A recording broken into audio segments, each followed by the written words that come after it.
S'il n'y a pas de peuple autochtone, il n'y a plus d'intégrité territoriale. Et c'est ce but-là que recherche Alassane Ouattara et ses amis mondialistes. C'est-à-dire, en brisant les villages, en les détruisant, on n'aura plus de peuple autochtone. Et si on n'a plus de peuple autochtone, on n'a plus d'intégrité territoriale. Donc on peut entrer dans la Côte d'Ivoire, en sortir, comme si de rien n'était. Donc faire bloc derrière les Hébriers, c'est faire bloc derrière nos villages respectifs. C'est faire bloc derrière Boudoukou, c'est faire bloc derrière Laou, faire bloc derrière Divo, ainsi de suite. Parce que si on les laisse faire, après, ce serait le tour des autres villages. Et il n'y aura plus de peuple autochtone, on ne pourra plus parler de Côte d'Ivoire. C'est tout un programme qui a été mis sur pied. Lors de son discours durant la CAN, il a été clair. Lorsque Kandia Camara parle, elle est claire. Pour plus qu'on parle de Bété, de Baoulé, d'autres. Ça veut dire quoi? Ça veut dire qu'on veut effacer les peuples autochtones. De cette manière, la Côte d'Ivoire n'a plus de frontières. Après, on va passer au Burkina Faso, après, on va passer au Mali. Parce que dans la déclaration des droits universels de l'homme et dans notre constitution, notre droit de disposer de nous-mêmes, c'est un droit qui est concédé au peuple autochtone. Vous voyez, quand on parle du génocide de Djoukoué, on parle d'un peuple qui a attaqué. Eh bien, c'est un peuple autochtone qui a attaqué dans sa zone. Et la Cour pénale s'en saisit. Ici, ce sont ces différentes cellules-là, comme je l'ai dit, qui nous amènent à penser à l'intégrité territoriale d'un pays. Donc, s'attaquer à Djamé, à un peuple autochtone, c'est s'attaquer à l'intégrité territoriale d'un pays. Donc, Ouattara est en train de s'attaquer à l'intégrité territoriale d'une nation autochtone, d'un peuple autochtone. Et ça, c'est une violation du droit international. Et maintenant, lorsqu'il parle de la dette giga d'Alassane Ouattara, qui, lors de son discours, a parlé du seuil d'endettement. Mais le seuil d'endettement, l'endettement est énorme. Mais pourquoi le président Laurent Gbagbo s'en moque? Il s'en moque parce qu'on ne sait pas ce qu'ils ont fait de ces milliards, de cette giga-dette, de cette diba-dette. La diba-dette, c'est-à-dire dans un langage ivoirien, une dette énorme. Diba, une dette énorme. Donc, qu'est-ce qu'il a fait de ça? Voilà pourquoi il a peur de le mettre sur la liste, parce qu'il sait qu'il ne sera pas voté. Et il doit nous apporter les justificatifs, les éléments, quand il a pris l'argent, où il a mis l'argent. Il faut qu'on le sache. Voilà pourquoi le président Laurent Gbagbo s'en moque. Et quand les gens vont se lever, ce n'est pas au pays, ils vont s'en prendre à lui. Parce qu'il était président de la République de telle année à telle année. C'est sous lui qu'il y a eu les endettements. Donc il faut qu'il montre ce qu'il a fait. On va faire l'audit de ces dettes. Et là, on va se rendre compte, et le président s'en moque, qu'ils ont détourné beaucoup d'argent et que ces dettes-là ne nous disent pas les travaux qu'ils ont eu à faire. C'est ce que disait un jour le docteur Dambello. Lorsque tu construis, lui, les docteurs en pont et chaussée, docteur ingénieur, lorsque tu construis, il y a plusieurs possibilités qui te sont offertes. Les Chinois peuvent te proposer ça à un coût, l'autre peut te proposer à un coût. Mais il ne s'agit pas de dire j'ai réalisé seulement le pont, ou j'ai réalisé telle chose. Qu'est-ce que tu as réalisé? Donne-nous les factures. Parce que je peux réaliser ça.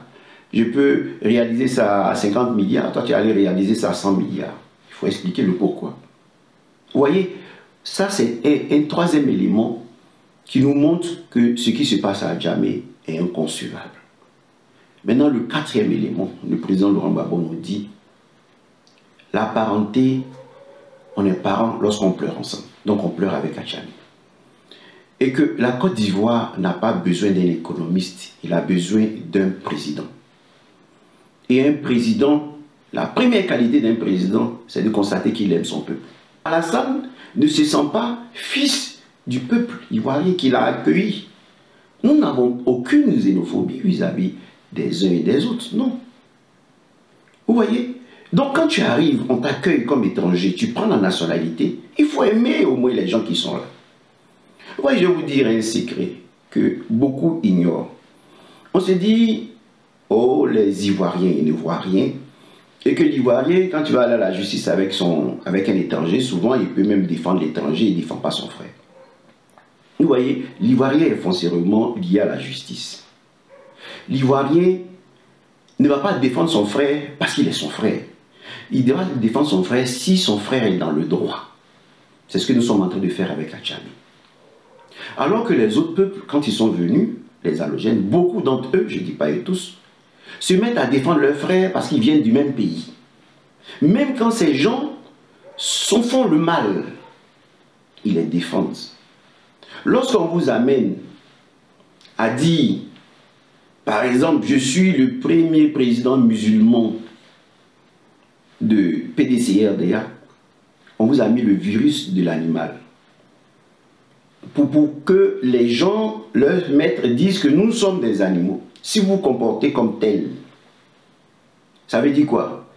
Les musulmans doivent être ensemble, les chrétiens doivent être ensemble, les baoulés ensemble, les bétés ensemble. Mais nous sommes des animaux si nous nous comportons comme ça. Nous sommes des animaux. Vous voyez, c'est ce qui fait que la marchandise que nous propose en tant que politiciens, Tiam, Tidiane Tiam, est une marchandise avariée. Dedans, il y a un virus, un ver. Le ver, c'est le fait qu'il veuille que nous nous comportions comme des animaux. Ouattara a fait de la Côte d'Ivoire, le gouvernement vit comme si ils étaient des animaux, c'est-à-dire c'est seulement les Djoula qui doivent occuper des postes, les autres non. On voit Big Toro à la douane, dit oui, les musulmans douaniers. Vous voyez ça, c'est des virus qu'ils mettent et nous ne devons pas céder à cela. Nous, le peuple, on ne doit pas céder à cela. C'est eux les dirigeants qui veulent nous diviser pour vivre, mais nous ne devons pas céder à cela. Et pour pouvoir faire dire à Macron que l'ingratitude ne se transmet pas aux hommes, ou bien à Sarkozy que nous ne sommes pas encore entrés dans l'histoire, nous sommes entrés dans l'histoire, nous venons d'Égypte. Et eux, ils allaient apprendre, s'instruire en Égypte. Si vous n'êtes pas capable d'aller au-delà de votre groupe, de Dida, de BT, de Djoula et autres, pour aimer les autres, eh bien ça ne sert à rien. Vous voyez, voilà pourquoi je vais vous donner un élément très important. Certains sur la toile vous parlent critique et tout ça, et ils arrivent sur un point où vous devez faire attention. Ah, Nadi Babo est une espionne de Ouattara auprès de choses. Attention, c'est faire de nous des animaux. Pourquoi? Parce que, en le disant, on va amener les autres peuples, les Bété, les Dida, les Baoulé, à dire, eh, mais Djoula même, on ne peut pas leur faire confiance. Ainsi, on retire encore, on se sépare des Djoula, des gens du Nord, et nous, on se met de côté, on vit comme des animaux. C'est le virus. Il va faire de nous des animaux. Ce qui se passe en Côte d'Ivoire n'est rien d'autre que le grand plan des globalistes qui ne rêvent que d'un monde sans frontières et sans identité particulière. Où l'homme du Nord se sentirait comme chez lui dans le Sud. Toutes les races n'existent plus et les hommes et femmes seront tous égaux devant la loi. C'est bien beau tout ça, mais le problème, c'est qu'eux-mêmes n'ont pas l'intention de respecter cela, mais veulent obliger les autres pays ou nations à se plier à ce qu'eux-mêmes ne croient pas. Avec l'arrivée du président américain Donald Trump qui est fondamentalement nationaliste, on craint que le projet du président Alassane Ouattara n'aboutisse. Mais soyons un peu réalistes. Donald Trump est un homme d'affaires, il est plutôt motivé par l'argent et ses intérêts. Donc penser qu'il va automatiquement prendre parti pour les nationalistes comme le président Laurent Gbagbo, c'est faire fausse route. Cependant, celui-ci a plus de chances qu'Alassane Ouattara de convaincre un homme comme Trump. En plus que les idéaux ne sont pas les mêmes, pourquoi laisser au pouvoir un tel homme comme le président Alassane Ouattara pour encore 5 ans pour que ce dernier vienne en aide au camp démocrate lors de prochaines élections aux États-Unis? Comme on le dit en politique, les pays n'ont pas d'amis, ils n'ont que des intérêts.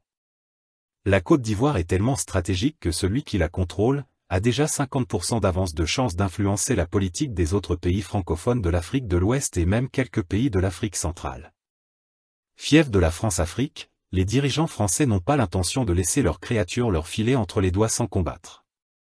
Mais la situation actuelle n'est plus identique à celle de 2011 où tous les pays de l'AES avaient envoyé des mercenaires pour renverser l'ex-président Laurent Gbagbo. Maintenant, les choses ont changé. Sur le terrain, beaucoup de ressortissants de l'AES sont plutôt prêts à en découdre avec l'actuel président ivoirien pour ne pas que la France utilise la Côte d'Ivoire comme leur base arrière pour déstabiliser la confédération sahélienne. Avec ce qui se passe dans le pays des éléphants, il y a grande chance que le parti au pouvoir ne fasse pas un 4e mandat. Les maîtres du président Alassane Ouattara savent qu'un 4e mandat mettrait leurs intérêts en difficulté. Alors que, l'homme capable de protéger les intérêts de l'Occident en Côte d'Ivoire au détriment du peuple ivoirien, n'est autre que Alassane Ouattara. Mais nous oublions très souvent que la vraie personne qui dirige l'économie ivoirienne, n'est autre que sa femme Dominique Ouattara. Si le clan venait à perdre le pouvoir, ce serait plus chaotique pour cette dame qui contrôle l'économie ivoirienne depuis le décès du premier président ivoirien Félix Houphouët-Boigny. Raison pour laquelle elle fait tout pour ne pas que son mari Alassane Ouattara transmette le pouvoir à son dauphin constitutionnel quand celui-ci avait fait ses 2 mandats. Car pour elle, c'est une question de vie et de survie.